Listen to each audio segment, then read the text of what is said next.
Welcome back to America Decides. The presidential election we just had was in one way a kind of a referendum on Biden-Harris economic policies. Didn't work out so well for the Harris campaign. Even so, President Biden today touted his economic record.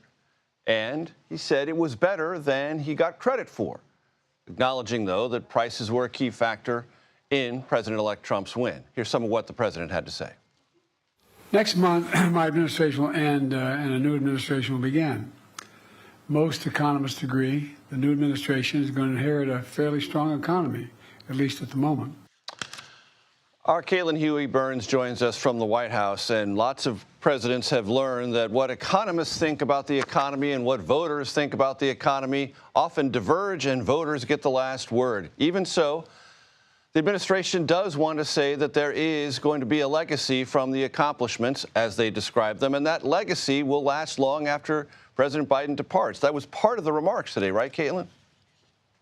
Yeah, that's exactly right, Major. As you mentioned, this election was really centered on the economy, and what we saw on paper did not match voters' views of the economy. That has been made clear, and the administration has essentially acknowledged as much. But what today was about was, first of all, trying to kind of claim the last word on the economy and explain sort of preemptively take credit for economic successes that could come later in Trump's administration. And this current administration is trying to argue that they, in their words, planted the seeds for the economy that is to come. Part of that, they argue, is that benefits from the Inflation Reduction Act, the CHIPS Act, won't be really seen or felt until maybe next year or later. But a lot of this, too, is trying to kind of cement Biden's legacy as his term comes to an end in just about 6 weeks from now.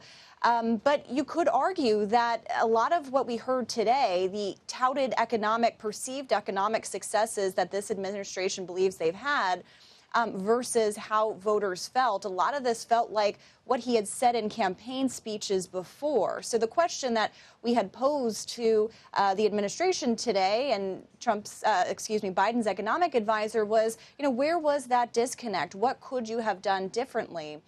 And really the sentiment is that they did acknowledge that prices were high, that voters' concerns about inflation, even though the number itself was coming down, just wasn't felt by Americans. Caitlin Huey-Burns from the North Lawn of the White House, thank you very much.